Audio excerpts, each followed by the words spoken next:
Rising in all but 2 states. 22 states and Guam saw record hospitalizations, and 10 states saw daily deaths higher than ever before. ABC's Trevor Alt. COVID infection counts have been steadily rising since we got into the fall, to the point more than half of the U.S. shattered records this month, and experts fear more deaths are going to follow, as already this virus is claiming the lives of more than 800 Americans every day. An Oscar winner from the movie The Untouchables, who is also the first James Bond and with many other memorable roles, is dead at 90. Sean Connery. Can I do something for you, Mr. Bond?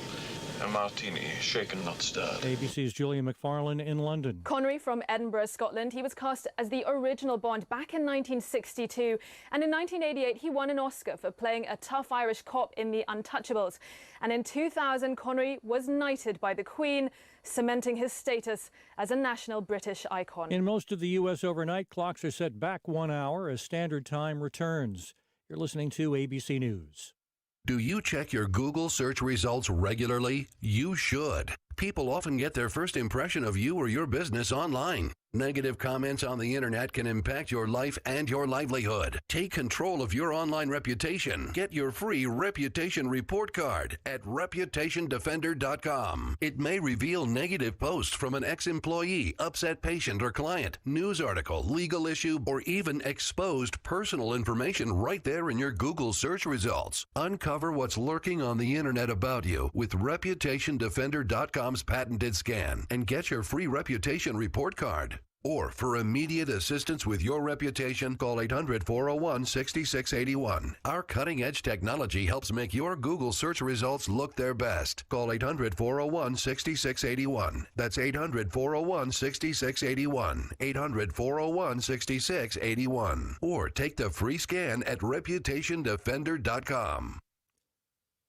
Tasting a little stale, this positive economic snapshot, says ABC's Daria Albinger. The gross domestic product shows that the economy grew at an annual rate of 33.1% from July through September as states continue to lift COVID-19 restrictions and businesses reopened. Now, that number is a little stale, though, as we're well into the fourth quarter and cases of the virus are surging again. That could mean that some restrictions could be reimposed. Boeing says it'll cut 130,000 jobs by the end of next year. More on the COVID-caused cancellation of today's college football game between Wisconsin and Nebraska. There's an outbreak on the Wisconsin team. Athletic Director Barry Alvarez. We'll take a look at where we are, where our positive testing is, and make a decision on Tuesday. He was talking with ESPN. Number 1 ranked Clemson's without star quarterback Trevor Lawrence, who's also tested positive for COVID. American rescued. Philip Walton is safely in the care of the U.S. Embassy in Niger, the West African country where he's lived with his young family. Gunmen stormed his property last week demanding money. When he only offered $40, they kidnapped him, and U.S. officials feared he could be sold to terrorist groups in the region. The commandos rescued Walton across the border in Nigeria, killing all but one of his captors. Connor Finnegan, ABC News, Washington. This is ABC News. Balance of Nature's fruits and vegetables in a capsule, changing the world one life at a time. I just feel great. It gives me energy. It is just the right amount. I just feel so good. I love taking Balance of Nature. Right now, Balance of Nature is offering free shipping and 35% off on any new preferred order. Go to balanceofnature.com today and use discount code FRUITS. Chuck Sievertson, ABC News. The thought of my sons growing up without me inspired me to quit smoking. I talked to my doctors, and then I threw away all my cigarettes, ashtrays, and lighters. I started exercising instead of smoking. Getting support from friends online kept me on track. Staying away from alcohol when I was first quitting was key. Instead of smoking after I ate, I'd get up and take a walk. I missed having a cigarette in my hand, so I'd hold a pen or a straw, anything. Until I knew I wouldn't give in to temptation, I spent more time with my friends who didn't smoke. I went to places that were smoke-free. I didn't stay quit the very first time I tried. I kept on trying, and I learned something each time. Do whatever it takes. No matter how many times it takes. I quit. I quit. I quit. We did it, so can you. You can quit. For free help, call 1-800-QUIT-NOW. A message from the U.S. Department of Health and Human Services and CDC. You are not your diagnosis. And vision loss does not define you. Your drive defines you. And we are here to let those challenged with blinding retinal diseases know that we are driven too. To be a beacon of strength, a champion of courage, an advocate for hope. And we are stronger together. We fund. We fight. We win. We are the Foundation Fighting Blindness. Join the fight at fightingblindness.org. WBSM. Would you like to save or invest for your future? Save or invest for your retirement? Save for your children's education. Call Jose Matos, 508-678-3715 of Advanced Financial Group at 725 State Road in Westport, Mass. As a financial consultant since 1989, I have experience in setting up 401ks, IRAs, and annuities for a variety of my clientele. Securities and advisory services offered through Commonwealth Financial Network, member NASD, SIPC, a registered investment advisor. Sunday mornings at 8. Tune in to 1420 WBSM for financial advice you can count on as USA Wealth Group presents MoneyWise. Each week, host Ray Lance and his guests will explore topics meant to help you protect and grow your wealth, from estate planning and taxes to reverse mortgages and the gig economy. So, tune in Sunday mornings at 8 for MoneyWise. Right here on 1420 WBSM. The 99 Restaurant is proud it has raised nearly $5 million over the past 23 years through the generosity of their guests and team members for local chapters of the Boys and Girls Clubs. Now you can help. Visit any 99 restaurant through November 1st and add a $1 donation to your guest check. Help the 99 continue their support for local kids and teens during these unprecedented times. The 99 Restaurant, always the real deal.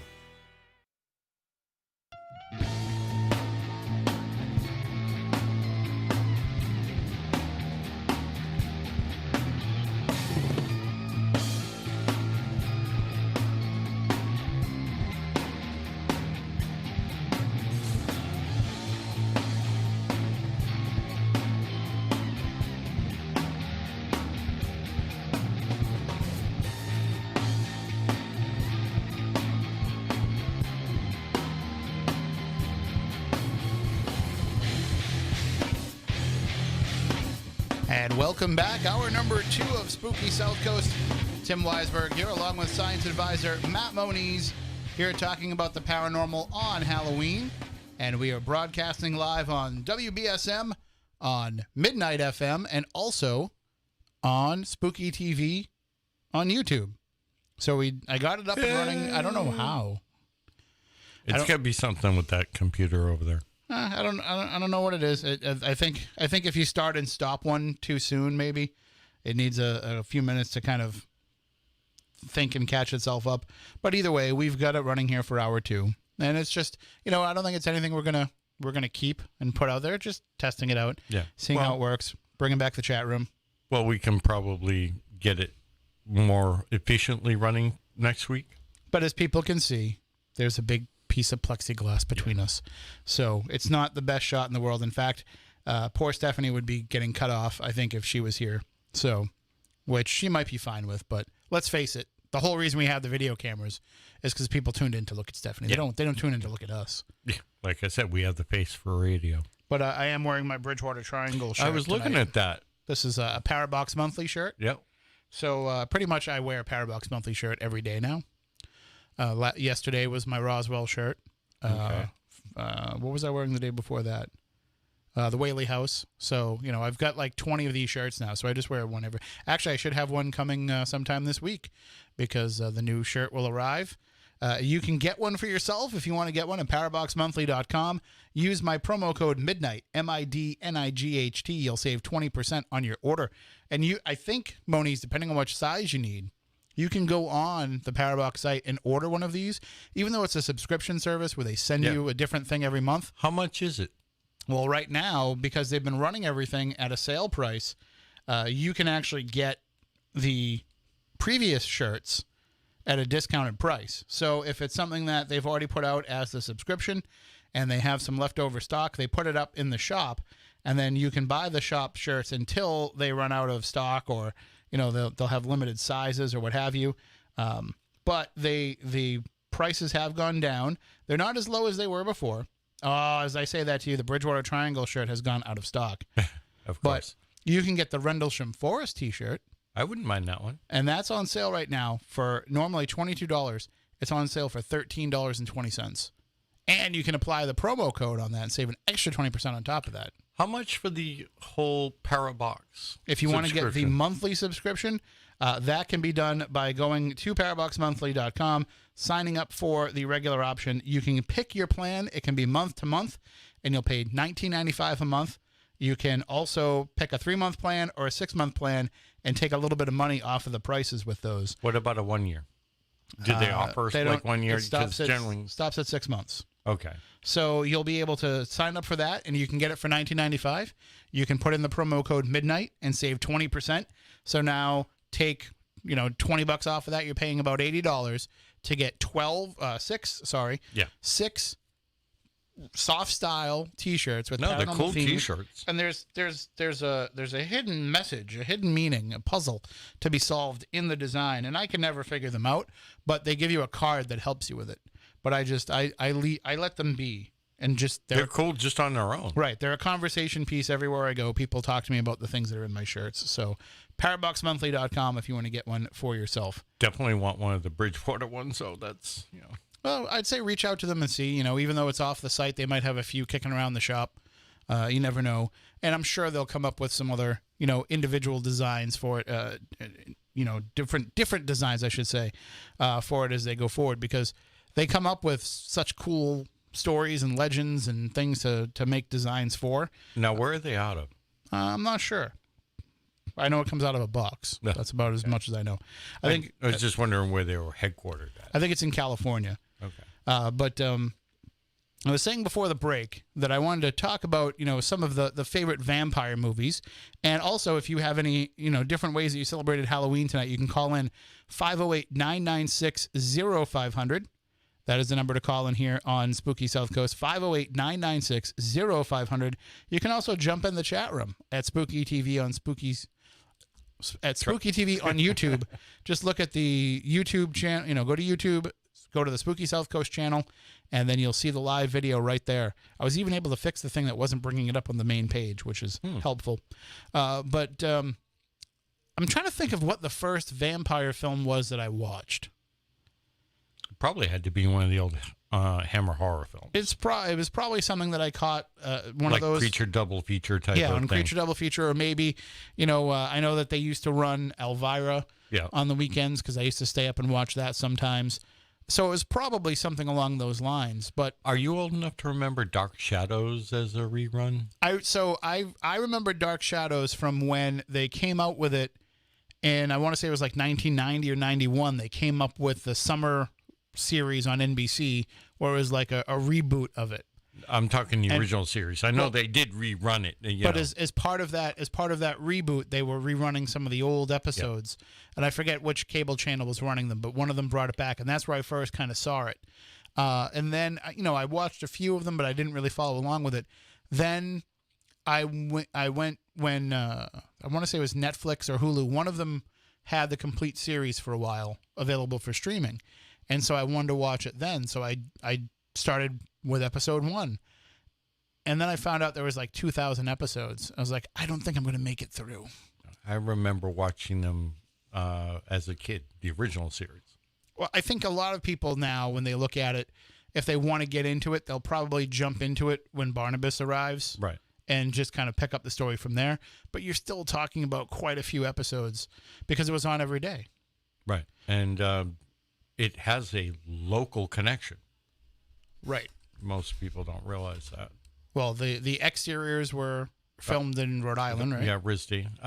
One of the authors and one of the rights was from the area of Westport. And I believe, I want to say the off of Rockadundy Road on the border of North Dartmouth and Westport, or so the legend goes. I know somebody that went to the actual cemetery where the name Barnabas Collins was lifted from, as well as several other names used in the series. There was a house that was for sale in New Bedford.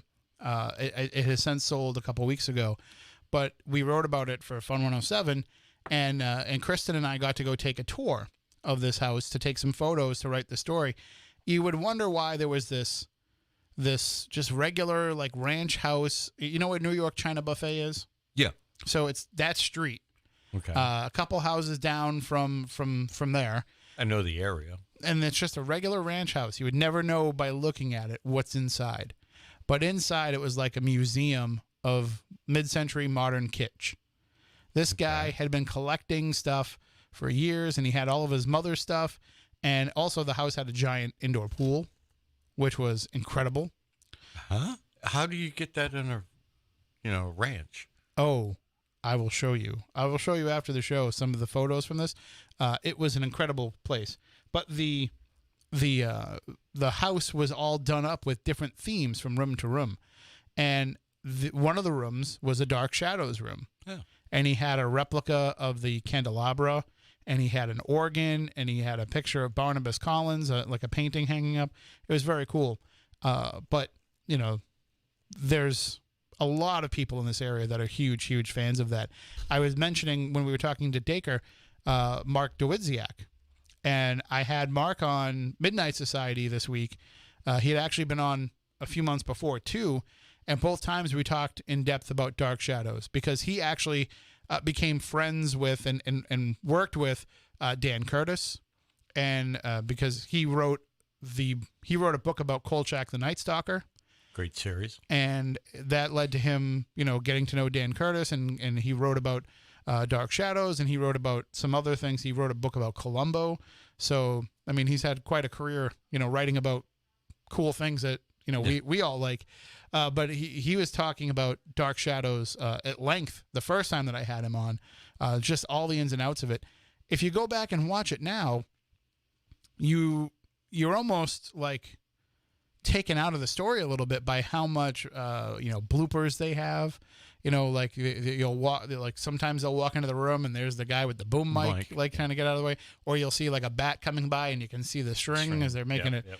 But as he was saying, like they were making an episode for weekday broadcast, so they were making one every day, and so they didn't really worry about that kind of stuff because the way they looked at it is people are going to watch it once and then never watch it again. Yeah. And it turns out it's one of the most, beloved series of all time. And there's people who have seen, the 2000 episodes 3 or 4 times over. So, yeah, I guess they were kind of wrong on that one. The other thing that we didn't bring up with him was the local connection Dracula has here as well, Mercy Brown. Because Bram Stoker, I believe, had all of the newspaper clippings from that particular thing. When I had Dacre on my other show, I talked to him about that, and he said, how much of that was true and how much of that was legend. If I remember right, there was some dispute to it, but it definitely would have been something as he was collecting all these vampire stories. It was in the news, and it definitely would have been something that would have had influence over him. I mean, listen, vampire stories go on for a long time. Dracula was not the first vampire legend, but it was a style of vampire that right. became the almost the actual trope for a vampire. Right. No, the vampires themselves, the whole, we'll call it anthropological, go back as far as man. And they transcend cultures. So. We had last year we had AP Sylvia on, who wrote a book all about the history of vampires, and that's a fascinating read. I highly recommend it. But I like some of the twists that they've put into vampires in modern times. One of my favorite movies, not just vampire movies, but one of my favorite movies is From Dusk Till Dawn. Oh, that's a classic. But the vampires for the most part were kind of similar in the. The sunlight could kill them. They're afraid of the cross, all that kind of stuff. The same mythology around them. But it was just cool to see a different kind of vampire. Well, then you go back to the 80s and, you have to bring up Lost Boys. Right. But that was it. The vampire evolves with the times. The general, what Stoker started has morphed with today's, styles. And even the Dracula story does the same thing. Yeah. You can have, you'll have the hypersexed Dracula. You'll have the terrifying Dracula. You'll have the Dracula as a combination of the two. Oh, all right. Now, what about the Anne Rice versions and stuff like that? I enjoyed the Interview with the Vampire movie. I saw that in the theater, I think. Did I see it in the theater? I don't remember if I saw it in the theater. But I tried to read the books, and I wasn't into the books. The books were just a little bit too much like erotica to me. Yeah. Well, that's the whole allure of vampires, what it got turned into. I was not like down with that, so they just seemed boring to me. But I thought the movie was very well done.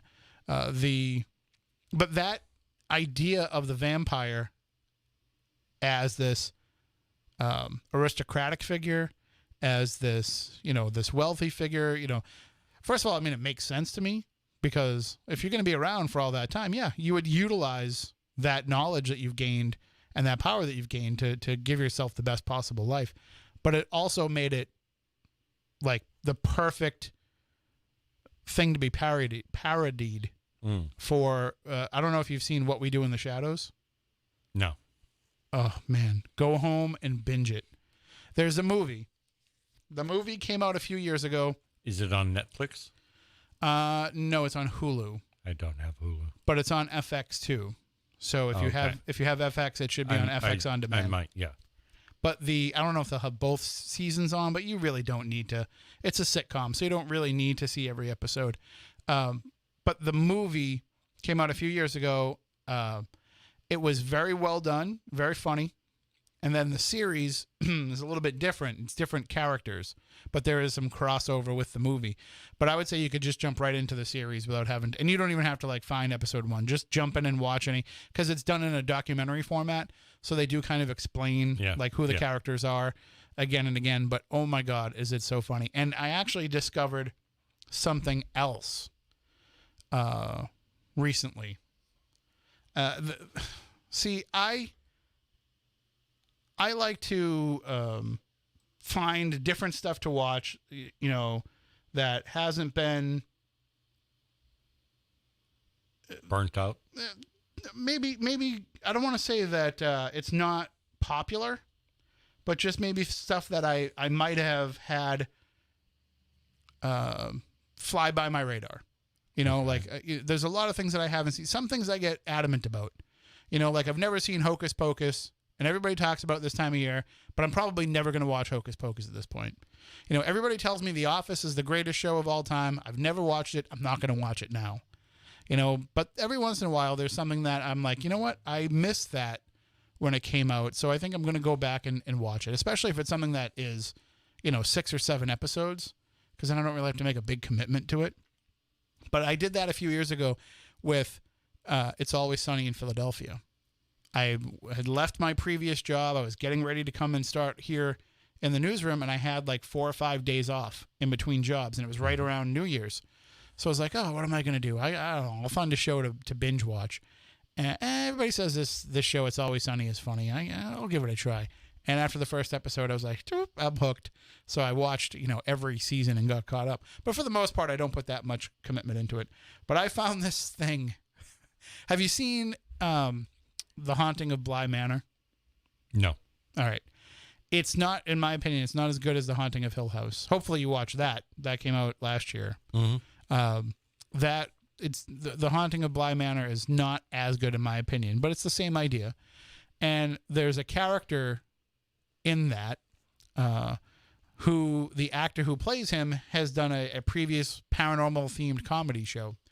And so I happened to find this. It's called Garth Marenghi's Dark Place. Okay.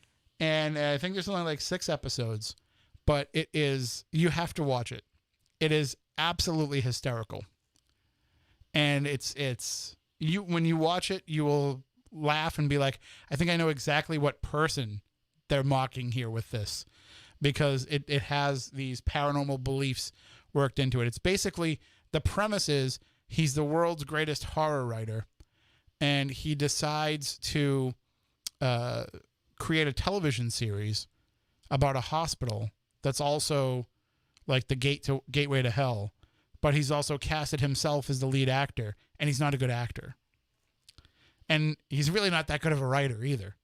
So it really really turns into this whole twisted and he brings in all of his friends who aren't actors either to be in it too, and it's ridiculously funny, but it's extremely self-aware too, and when you watch it you're gonna be like, oh yeah, nope, I think I know who that's a reference to. I think I get that. Well, text me a link to it and I'll check it out. You will. It's they're all on YouTube. It's so good, and I watch it at 2 or 3 in the morning when I'm done with Midnight Society, which is probably, the time that I'm going to laugh at anything, but I'm pretty sure that I'd be laughing at this no matter what time of day.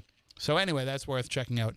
I think we have a phone call on the line. I believe it's Lamone. So I'm just preparing you for that ahead of time. Okay, player. Good evening. You're on Spooky Southcoast. Hello. What's happening, Lamone? Lamone, we're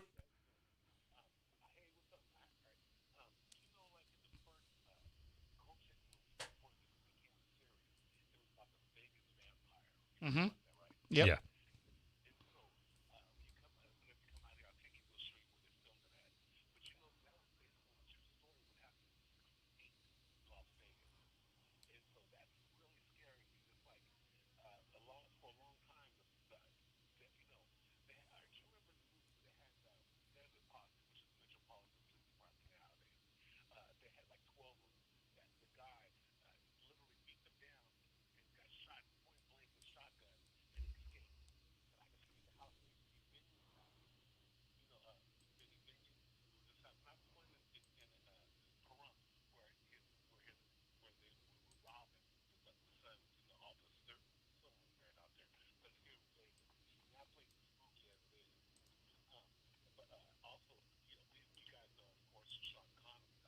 Yes. Yeah.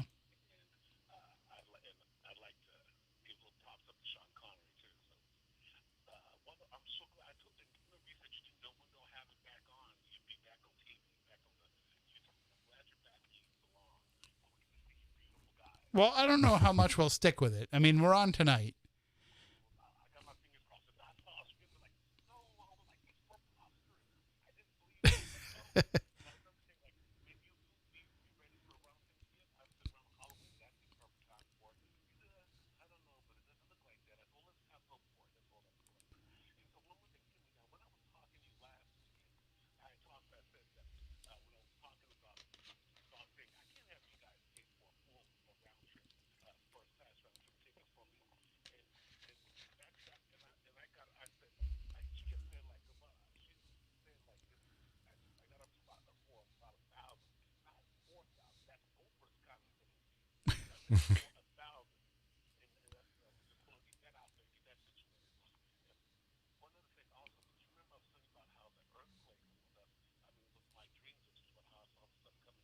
Mm-hmm.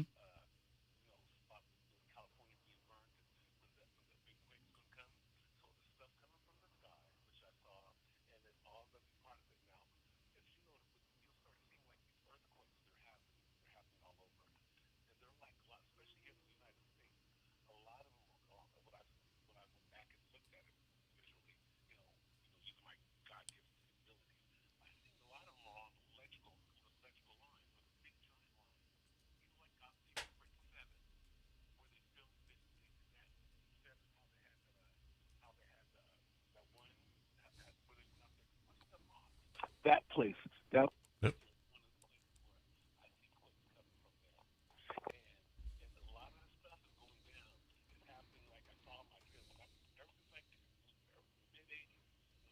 I told my mom I saw something coming down from the sky, filling the sky before your birthday, and then she said, "Well, I guess around Election Day, huh? Because her birthday is the 4th, and so the 3rd is Election Day, right?" Yes, the 3rd will be Election Day, Tuesday. Curses. Well, so I'm just saying everybody needs to hold on to the horses. There's going to be a lot of people dying in the next 8-10 years. A lot of people dying, and I literally say there's going to be a third of the people that's living today is going to be dead. And it's not. I'm not just talking about from unrest and stuff. I'm talking about pestilence. A lot of earthly changes, earthquakes and stuff going down. I see a lot of that happening, and like next like the trying to immunize people for this COVID stuff. I watch out because they're going to be able to cause people to become sterilized so they can't have any children. And so this is all kind of scary from what I've been seeing, and it's just terrifying. And it's like I see this stuff going on, and I've known about it, and it's like now it's finally giving me a time limit where I see these things going down. So I was thinking something in Europe, an earthquake that happened like in Greece, so that it's too late for that. Tried to say something about that last night before some crazy old guy hung up the phone. But I sound a lot better tonight, don't I? You do sound pretty well tonight, Lamone. There was a little problem with me kicking the audio out to the YouTube stream, but I fixed that. You know, things changed a little bit here on the board since the last time we did this. But you sound very good. I think you sound awfully charming yourself. Look how felt you are. Thank you. Look how thin you're getting, young man. Also, I like to say you're like the MacGyver of the paranormal. so that would be a good thing. Okay. So I'm going to finish listening to your program. And one other thing, what size shirts do you know? I'm a kind of portly kind of fella.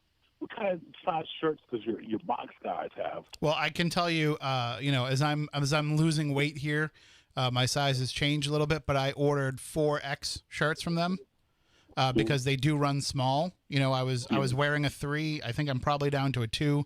But the 4X shirts from them are very comfortable. So that's I would recommend that if you're a larger person. I would recommend going with that. Well, I'm pretty. 4X would be kind of nice. For instance, you know, like the Avengers movie, how they had the last one where they had those uniforms, like the uniforms they had before they went into space. Mm-hmm. I like got 2 of those shirts, and they were like 4X, and they fit me so tight I can't even. I'm not even trying to put them on. I'm not trying to show off all my stuff. Like I said, it's like that's what it is. It's really really tight. It must be like they're in Japan. Are they made in Japan? The shirts? I don't think so. No, I'd have to look at the tag and see where they're made, but I don't think they're made in Japan. No. Well, that's a good album though. Good live Iron Maiden album. Yeah. All right, Lamone. Well, we're gonna say goodnight and happy Halloween to you. God bless you guys, and hopefully next week will there be a next week for the show on Tube? Oh yeah. Well, we'll see. We'll see about YouTube. I think so. I hope so, because it's just as though the paranormal in life just hasn't been the same without that, without being able to see you guys. You know, it's like forget the civil unrest. This makes me feel unrested and unwell. All right. But I'm glad that you be good, Matt. You're so talkative these days, Matthew. What's up, Matt? Yeah, just hanging out, players. Just hanging out. You know. All right. I'm sending you something, Timmy, but I won't have it until probably Wednesday. So, and is there going to be a way that you're not? Do you know if you're going to be coming here before April? Oh, I'm not sure. I don't think so. I remember you said something about bringing your dad. One more thing. Tonight on the Movies Channel, The Gargoyles. You'll be able to watch that when you get the show's over. It's your favorite movie, Lamone. Your favorite movie's on tonight. It looks like one of my old girlfriend's moms. So like that. All right. Well, see you later. Happy Halloween. Take care. God bless you guys, and may you never sleep under Rudolph the post-nasal drip. Woo-hoo. All right, there we go. That is the one, the only Lamone. Happy Halloween to him. And yeah, I mean, there's certainly a lot to unpack from that call. Yeah. But you know, he mentioned the movie Gargoyle. I don't know if you ever saw that. Are you talking the one from the late 70s, early 80s? Or yeah. Like the side of the road museum. Yeah. That's actually one of my favorites. Lamone's too. It's one of his absolute favorites. Well, of course, he's got taste. But there's we were talking about vampire movies before, and I think a lot of the cheesy, those cheesy 70s kind of drive-in movies, vampires figured into a lot of those movies. Oh yeah, and they brought some of that mindset and that mentality back in the 90s, because I think from Dusk Till Dawn came out, that kind of and also John Carpenter's Vampires, that kind of inspired some of these vampire movies. What was the one? Gary would know if Gary's listening. I think it was called Embrace of the Vampire or Kiss of the Vampire. One of those that had Alyssa Milano. That was a good one. I want to say that's Kiss of the Vampire. I think you're right there. I think it might be Embrace. Yeah, I could look it up, but it's more fun just to guess. Let's see who we have on the line here. Good evening. You are on Spooky South Coast. Hello. Good evening, Tim. Been a while, my friend. How are you? Good. Hey, back last month on 107, there was I saw two different pieces of the kind of same story. They were reviewing the last 5 UFO sightings here in southeastern Mass and Bristol County specifically. Mm-hmm. And that one about Fall River, the two that look like different sized lanterns in the sky. A friend of mine was the first person to call into the Fall River Fire Police Department about it. Right. And he said the location, if you were coming over the Bragger Bridge, when you look down the river, that first marina that kind of sticks out a long ways, like the pleasure crafts, personal crafts, it was out over that. Yeah, it was out behind the restaurant there. Yep. And so we're pretty sure that the ones that Maddie saw on Sunday evening, that those were Chinese lanterns, because they had a memorial service for somebody who had passed away, and they set off Chinese lanterns, I guess, from that pier where the restaurant is, and so some of them didn't float away; they just kind of hung there for a while. Yeah, so that's probably what she saw, but the Fairhaven footage from the night before, and my footage from the Saturday night, because hers was on a Sunday. So the footage that I saw on a Saturday night of just the one lone one outside my house, those didn't seem to match up to anything to do with this ceremony or anything else we could find with Chinese lanterns. Now, what did you think of the other video I sent you, the one that was recorded down the road from your house the week before? It's still the same thing. Like, I don't think that those are lanterns, because they don't seem to be acting like them in the videos, but also I can't find anybody saying like, oh yeah, no, those are definitely Chinese lanterns. Like, when you put out a story like that and put out those videos to a massive amount of people, you think somebody would chime in and be like, well, we did have a party and we did set off these Chinese lanterns, but I haven't heard anything yet. And the only one that I noticed was different was that one from the woman from Onset down over Mass Maritime, where the military had sent the 3 aircrafts, and then whatever they were trying to surround just like vanished. Yeah, there was a report about that on the over Mass Maritime. On the National UFO Reporting Center. They had that. So there's this. That's because that airspace is restricted. Well, the person who filmed it, the person who reported it, if I remember right, had experience, and so knew like the different craft that would be in the sky, and was very, if I remember that report, was very descriptive as to what was going on. But then there was another report that popped up from that same time, I think, because I wrote about it being based on the sighting reported to the National UFO Reporting Center, but I believe I found one that syncs up with it on the MUFON Reporting Center that was not from the same person, but happened at the same time. So now so cross-referenced it almost. Right. Yeah. So now you've got a couple of people that have seen it. I mean, some of these reports that I see happening around this area, like there's somebody who keeps reporting one in Somerset that happens every night at the same time and stays out there for like 20 minutes. And all I can think to myself is, dude, that's a planet. Like you're looking at a planet. Or you're looking at part of a flight route. But holding still in the same spot for a couple of hours? No. Like that's a planet. Yeah. That's or a star. Right. Yeah. It could be a star and too, but you know what I mean. When I read your report about what you saw, I was like, wow. It was like, it was literally the third one of the 5. So I was like, okay. Yeah. I mean, I like I said, I think I've had 3 encounters with one in my life, and that's number 3. That's the most recent one. But and it was so strange. It was so close to your house, right? It probably really freaked you out. That's the one thing that I don't want to have happen. No aliens in my house. What about your backyard? I don't want them anywhere near my house. Always a pleasure, my friend. Happy Halloween. Likewise. Take care, Phil. Yep. And if you want to call in, 508-996-0500 is the number. I don't want no aliens in my house or near my house. I'm pretty sure that light that I saw was a good, like couple of miles away in the sky. So, all right. That would put it over my house.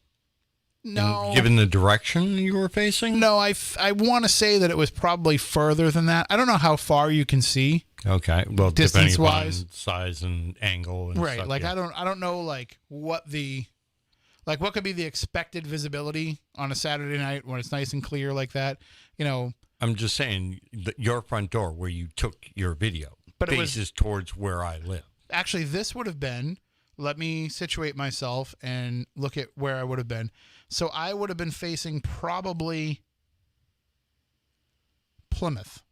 Okay, so then So that's probably the direction that I would have been because my front door faces like West. northwest. Yeah. So and that's where I was. I was on my. You haven't been to my house since but I have a front porch now. Okay. So I was on my front porch, and that's where I was pointing. It was directly straight ahead. So it was over the pond, which I'm thinking if I went up to Plymouth and went around the back roads and everything, I would have been probably in South Plymouth. So it's pointed more toward, so it's probably pointed like toward Plymouth Center. Okay. And maybe a little bit to the west of that. So I'm more directly west from you. I mean, I'm normally definitely in the Logan flight path. Like I can hear the planes and everything. Weird thing happened to me the other night. I was sitting in the home office, which is my home studio, and forget what time it was.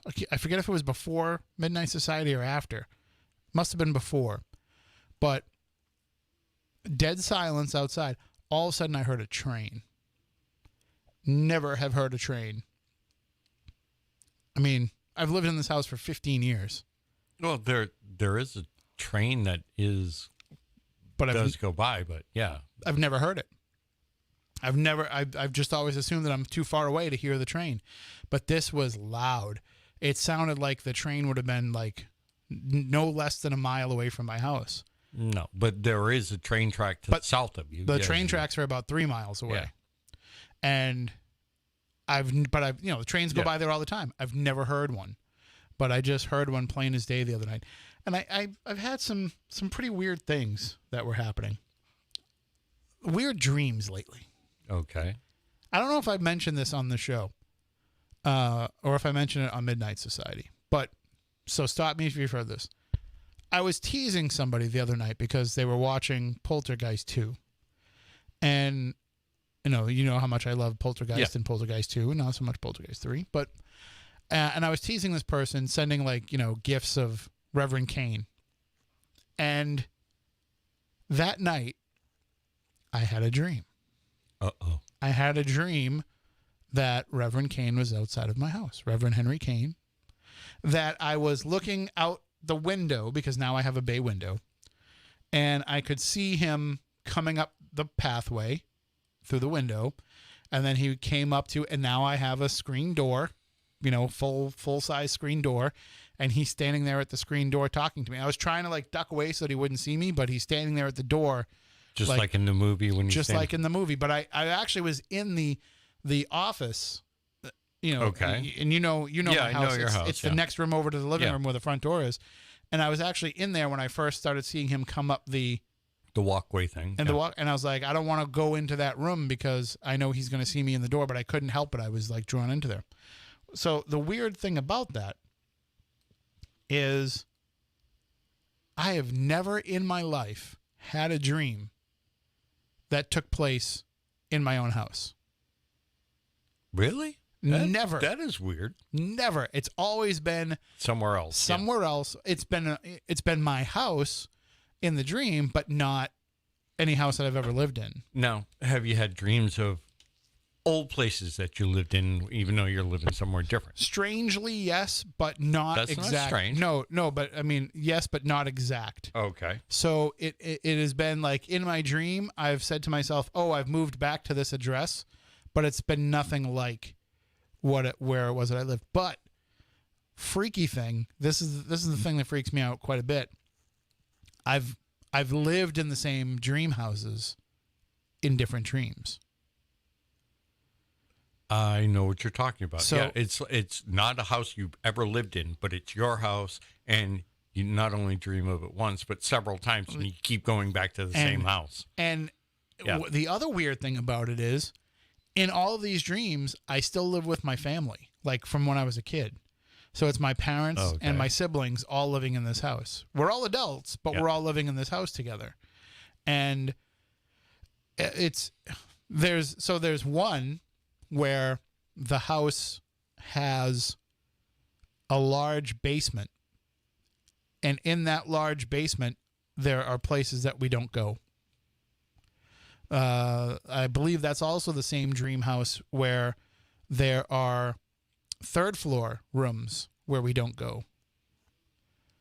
There's another house, dream house, where the very back of the house is an elevated, like, attic space that you can walk up.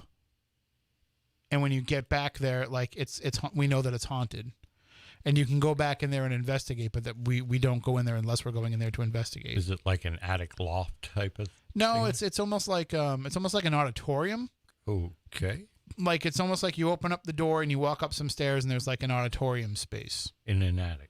Yes.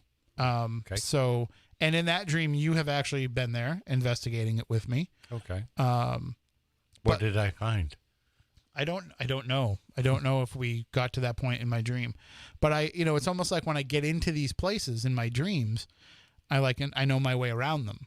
Okay. Because I've dreamed of them before, but they're not places that I've ever been. Have you had the occasion where you're in this house and you picked up or found something from a previous dream that is still there? Like No, nothing that I can think of. You understand where I'm going with that? Yeah, but nothing that I can think of. There are some that are a bastardized version of a house that I really did live in. Okay. That I definitely had weird experiences in that house, but it's not exactly the same. And I can tell you exactly where it is. You know where the Domino's Pizza used to be in Wareham, where AJ Mark's Jewelers is? Yes. Yeah. And you know that house that's behind it? I don't know. Little red house or whatever. No, it's white. White now, but it used to be red back in the day. I think it was gray when I lived there, but you know what I mean. The one that's on the train tracks. Yeah. So that's the house that I lived in. Okay. And now it's like a physical therapy place or something, or I think they might have a tattoo place in there now or something. But that's where I lived, and pretty sure that place is haunted. In fact, I keep meaning to go knock on the door and ask if I can go in there. But that place has popped up in a few dreams, but not been the same. And that's the place where I used to live on the sun porch, and I always felt like somebody was outside my door. Well, out there wouldn't be surprised. Not my outside door. See, the way that sun porch was, it had a door to the outside on one end. Yep. And that was like facing where my bed was. My bed faced that. And then behind my bed, it was like there was a door on the side that went out to the front, what should have been the front porch, but the front yard was actually the train tracks. But that's where that door went out. It opened up and went onto that porch. By the way, I will never, ever have a door over my bed ever again. Like I can't sleep that way. A door I can't over sleep. your bed? I can't sleep with a door behind me. Oh yeah, I get you. But that was in that house, and then there was also the door that went into the living room, which was directly across the door that faced my bed that went to the outside, and it was a parking lot next to me because the house was next to an auto parts store, so they had a parking lot that had an orange light, so I always had light in my room. It was never dark, but that door that went into the living room, I would wake up in the middle of the night and I would hear that door rattle. I would know that somebody's about to come in and I would hear that door rattle, but nobody ever opened it. And it wasn't anybody in my family. Everybody else except my parents were upstairs. They slept on the second floor and I was right near the stairs, so I would have heard them come down. But and my parents, they wouldn't have come over there and rattled the door anyway, but it would happen all the time. So that's why I always wanted to say, like, maybe if I can just go knock on the door and say, hey, can I come in and walk around? And you don't have to knock. You can address to current occupant. Well, that's a different story. I have to do that with the house that my aunt and uncle lived in, because I've been trying through online records and Facebook and all of that to find the people that live there. And all the people that I find in the online property records say, I've never lived there. So I don't know what's going on with that, but somebody is in there now. So I probably should go knock on that door, because I think about it and then I put it to the back of my mind. But I talked to somebody the other night. I don't know if you're familiar with Deanna Simpson, but her and her husband moved into a house in Pennsylvania, the Hanover Haunting, and Joni Mahan wrote the book about it. And it's a very terrifying story about what happened to them there. But all I kept thinking was, it sounds similar to my aunt and uncle's story. And her husband's name is Tom Simpson, and my uncle's name is Tom Simpson. So I'm like, this might be a sign that maybe I have to go start looking into this case again a little bit more. But we'll see where that goes. Anyway, 508-996-0500. I don't want to start psychoanalyzing myself here on the air. No, I get it. Now, going back to vampire stuff, and Lamone brought up a case that happened in late 68, early 69 in Las Vegas, and dealing with a real vampire, which was, or said to have been a real vampire. And one of the episodes of, Night Stalker focused on this. And it involves that, a vampire that goes into a place and, it's chased out. And I have, on my mother's side, almost all of the women, my aunts and female cousins and all that, were all nurses, nurse practitioners, doctors, whatever, in the Boston area. I had two cousins that were in late 60s, early 70s, working up in Boston, and they both worked the same floor at the same time. They were nurses, and they talked about somebody that they swore had to have been a vampire, that the guy was actually caught stealing blood, and security chased him. He jumped out a 5th floor window, landed on the ground, and ran away. Well, I mean, I believe there are people who think that they're vampires. So it wouldn't surprise me if there was somebody who was mentally disturbed who wanted to go and drink blood. I don't know if a mentally disturbed person can jump out of a 5th floor window and then run away. No, yeah. You jump out a 5th floor window, you are breaking bones. I mean, I guess it's possible that if you bounce off a few things, you'd be okay. This is but a straight drop straight drop to concrete sidewalk. Yeah, there's no scenario that I could picture that working out. And the window wasn't open. Well, I would think not. Yeah. I would think a 5th floor window, you probably want to keep it closed. Yeah. But the stories of some of the, not with the supernatural abilities, but the people who actually live as vampires, I did not realize that it was something that is as prominent as it is. That there are people who they get an energetic rush from drinking somebody else's blood. Yeah. So you ask them, you say, "Oh, well, what if somebody just gave you a bag of blood?" Yeah, it's okay, but it's not the same. It's not the same as the connection of actually, having somebody cut themselves wherever they do it and actually sucking the blood out of them. And I listen, I don't like the taste of blood. If I cut myself and I have to, I don't like that. It tastes metallic and gross to me, and it turns my stomach. Oh, but it's mainly iron. Yeah, and it's supposed to turn your stomach. Yeah. Because you're not supposed to have a stomach full of blood. Correct. If you do, there's a problem, and you're supposed to, your body wants to alert you to that problem. So it's fascinating to me that people would do that intentionally. I mean, I get the idea of like the energetic vampires, like, the psychic vampires. Those I can understand. Right. But, there are some people that, well, like myself, I like a really rare steak, the point, it's almost got a beat to it still. But even that, you don't get the. It's not that. It's not straight blood that you're drinking, that you're eating with it. And anybody that eats a steak, the opposite of that is just wrong. Yeah, well. I mean, I'm not going to tell you who I voted for, but I will say this. I would definitely have not, it's not a prudent political choice to let people know that you like to eat a steak well done, as President Trump did. Okay. 90% of the world probably thinks that you are wrong for doing it that way. And then putting ketchup on it, too. I used to like well done steak with ketchup on it, too, when I was 7. Then I discovered how good it tastes when it's not Nice. well done. Yeah. Actually, my grandmother used to make steaks, and she would always make them well done. And they dipped it in mayonnaise. Oh, wow. So every meal, every dinner, they had the jar of Hellmann's mayonnaise on the table.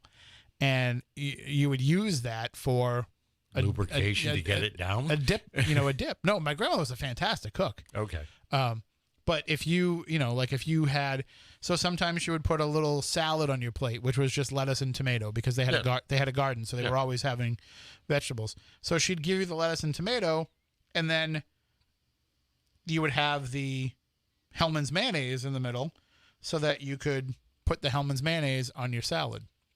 And then if you had steak, you put the mayonnaise on the steak. And then I'm trying to think of what else they had. Burgers. I still put mayonnaise on a burger. But I was trying to think of what else. But it went on a lot of things. Yeah. But steak was the one thing that I outgrew that before the rest of the family did. Well done steak. Come on. No, I want it. I don't like it as rare as you do. I'll eat it if it comes out that way. But I like it to I just like it to have a little bit more warmth to it. I want medium rare, but I'm at what they call barely blue. Yeah, I don't really, because I don't like the cold. I don't like things that are supposed to be hot that are partially cold. No, it's not cold, but you know what I mean. Slightly warmer than, body temperature. This is super inside stuff right now. But do you remember Lincoln? Oh, that used to come to the diner? Yeah. Lincoln would order burgers that he barely wanted cooked. So, he wanted us to put it on the grill, warm it up for 3 seconds on one side, put it on warm it up for 3 seconds on the other side, and then send it out to him like that. And so one day I said to him, Lincoln, if I didn't cook it at all and just put it on the bun, would you eat it? And he's like, I'd actually prefer it that way. So from then on, whenever he came in, we would just serve him raw hamburger on a bun. That doesn't surprise me. Lincoln was a very, very interesting character.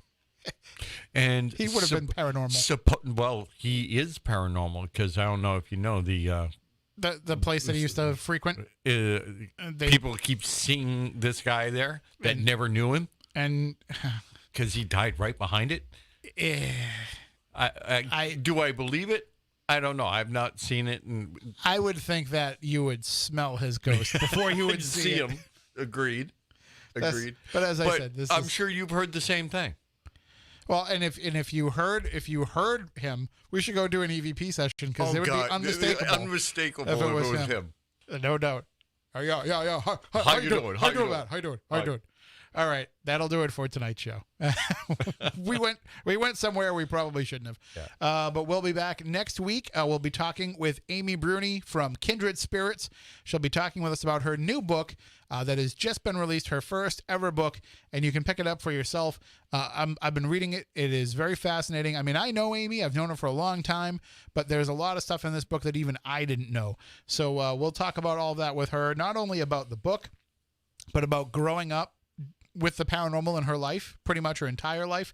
We'll also talk to her about all of her travels. All right, that'll do it. Until next week, happy Halloween. Stay spooktacular. New Bedford's News Talk Station 1420 WBSM New Bedford, streaming worldwide on the WBSM app and on WBSM.com. From ABC News.